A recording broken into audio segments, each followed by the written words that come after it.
As the warm sunlight bathed the expansive Israeli garden, Gad and his son Emmanuel walked side by side, their steps crunching softly against the gravel path. The garden sprawled around them, alive with vibrant colors and fragrant blooms, a tapestry of life cultivated with care. Olive trees stood like sentinels, their silver leaves shimmering in the breeze, while bright bursts of bougainvillea spilled over stone walls. Gad, tall and weathered, his hands calloused from years of tending the soil, guided Emmanuel with quiet pride. The son's eyes roamed over the garden in awe, taking in the richness of the land that seemed to stretch endlessly, a reflection of his father's devotion. At last, they reached a clearing where two young fig trees stood, their slender branches stretching skyward. The leaves were lush and green, promising the bounty of a fruit yet to come. "These are my newest treasures," Gad said, his voice a blend of humility and triumph. He knelt to touch the soil around the roots, as if connecting the earth itself. "Despite all this garden is, it is not yet complete until the trees are grown and full of fruit," he continued. Emmanuel watched, captivated by the significance of the moment, feeling the silent invitation to become a steward of this legacy. His brows knit together slightly, a spark of interest flickering in his eyes. He leaned forward, tilting his head just enough to suggest he was piecing something together in his mind. "How long until we start seeing fruit on the trees, Father?" he asked. "I do expect there to be plenty of fruit on both trees by this time next year," Gad responded with full confidence in his voice, as if he had done this 1,000,000 times before. But when the year came full circle, Gad's careful inspection revealed nothing. No blossoms, no swelling fruit, just empty branches reaching out to the sky. A small ache settled in his chest, not anger, but a deep, muted disappointment.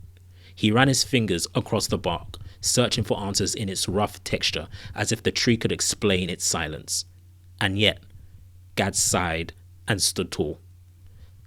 "Perhaps next year," he thought. Gad's gaze lingering on the two trees with a mix of hope and resignation.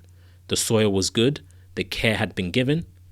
"Sometimes things take longer than expected to bear fruit," he explained to Emmanuel, who could sense the disappointment all over the father's frowning face. But as the weeks turned into months, and the months turned into another full year, the promise of fruitful fig trees once again went unfulfilled. No fruit, not a single bud. Gad stood before the trees, hands resting on hips, his shoulders heavy with the weight of hope deferred. The lines of his face deepened, etched with frustration and weariness.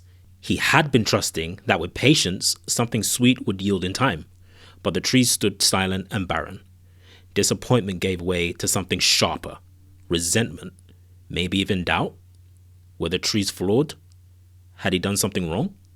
For the first time, Gad considered abandoning them, but as he turned away, his glare remained on the fig trees, and a flicker of stubborn hope clinging like the last of light dusk. Being the optimist that he is, Gad held onto his dream of having a complete garden, and so granted yet another lifespan to the fig trees. 3 summers had now passed since the 2 fig trees were planted, yet its branches continued to bear nothing but empty promises. No swelling buds, no sweet globes of fruit. It was as though the trees themselves resisted the inevitable call of nature pouring its energy into reaching skyward, ignoring the whispers of soil and season. Gad stood with his hand resting on his hips, a deep sigh escaping his lips.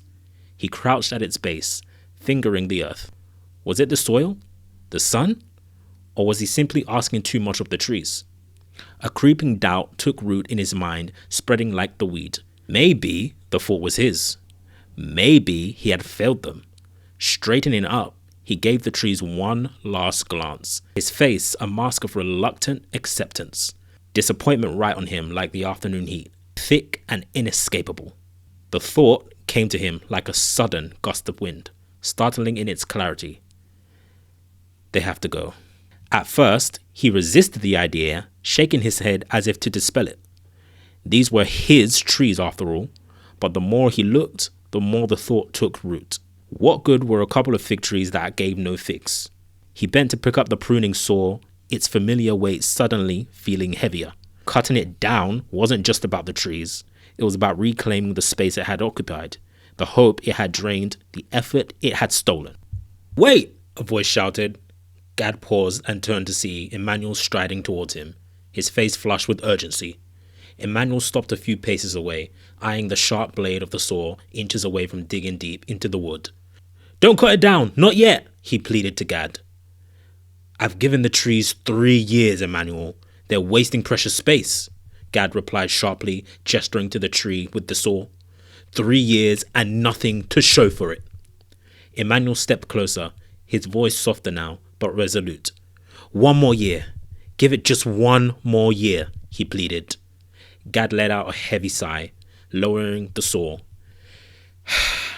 I've wasted enough time and I've waited long enough. That's why this time I'll personally take care of them myself. And if they don't bear fruit by this time next year, I'll cut the trees down myself and throw them into the fire, Emmanuel said firmly. Just give them one last chance. But why? Why should I give the tree another year to disappoint me? Gad asked. Emmanuel hesitated, his gaze drifting to the garden around them. Rows of flourishing plants stretched out like a canvas, each one a testament to his father's dedication. But the fig trees? They were different. It was the one thing left unfinished, the missing piece in a vision his father had spent years crafting. Because it's your dream, he finally explained. You've always talked about having fig trees in your garden. I know how much this matters to you, even if it feels like it doesn't right now. Gad blinked, taken aback by Emmanuel's words. He studied Emmanuel, his son's eyes filled with determination that mirrored his own from years ago. For a long moment, neither spoke. The garden seemed to hold its breath, the air thick with unspoken emotions. Finally, Gad exhaled a slow, reluctant surrender. Fine, but if I see no fruit this day next year, they're gone. Emmanuel nodded, stepping forward to lay a hand on the tree's rough bark as if sealing the promise. Gad watched him, the saw still in his hand, and felt a flicker of something he thought he had lost. A faint, fragile hope. A small smile spread across Emmanuel's face, a mixture of relief and gratitude. You won't regret it. And so for a year, Gad waited with quiet anticipation whilst Emmanuel tended to the fig trees as if nurturing a promise. Each day, Emmanuel worked with steady focus, his hands deftly tending to the 2 fig trees, digging around its base, gently turning the soil, adding fertilizer with careful touch of someone who had learned the rhymes of the earth. For a moment, Gad just watched, the years of frustration slipping away like a fog. There was no anger now, no lingering doubt.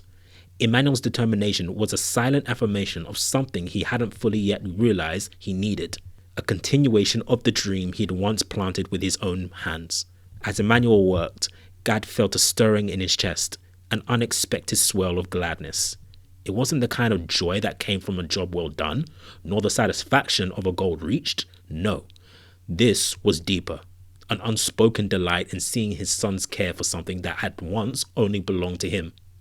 The garden, the trees, the vision, it was now shared between them, a quiet bond woven in the soil. Gad shifted, his heart lighter than it had been in years, watching as his son knelt to plant a few new seedlings. In that moment, he knew that the garden's beauty, its true completion, wasn't measured by what it grew, but by who it was grown with. After 3 long years, one of the fig trees had finally come alive. Branches, once barren and unremarkable, now reached skyward, laden with promise. Small figs dotted the limbs, their skin smooth and darkening under the sun. New shoots sprouted at its base, a sign of the tree's newfound vigor, as though it had finally decided to embrace its purpose. It wasn't just surviving anymore, it was thriving. Gad stood beside Emmanuel, marveling at the transformation. "Look at it," he said, his voice tinged with wonder. "It's grown stronger. This is what I always hoped to see." But when his gaze shifted to the second tree, the mood changed. The second tree stood as it always had, its wide green leaves masking a stubborn emptiness. Not a single fruit clung to its branches, nor did it show any sign of new life. It wasn't dying, but it wasn't flourishing either. It simply was. Gad's joyful look turned into frown as he stepped closer to inspect the second tree.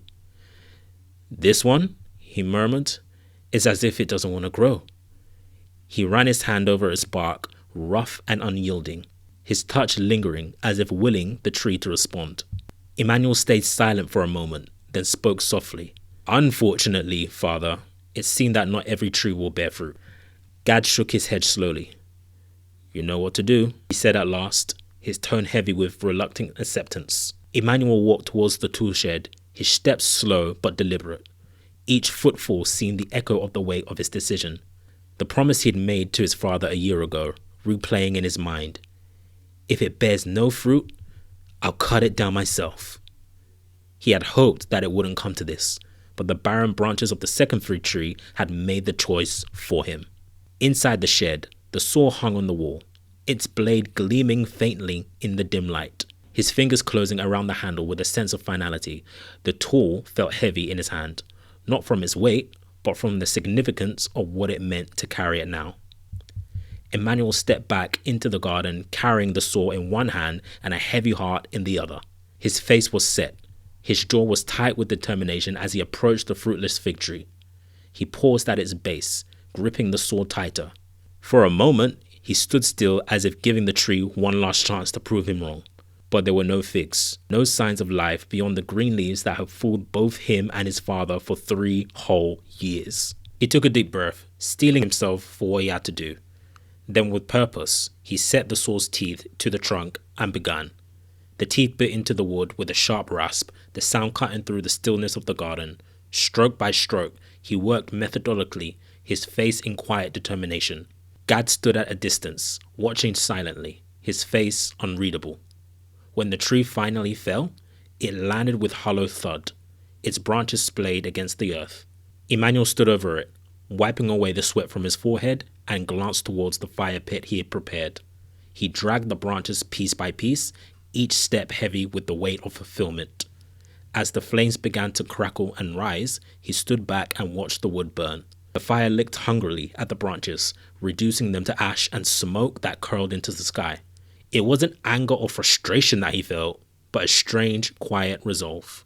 Gad approaches, placing a hand on Emmanuel's shoulder. "You did what needed to be done," he affirmed. Emmanuel nodded, his eyes fixed on the flames. "It's for the best," he replied, though his voice was laced with a trace of sadness.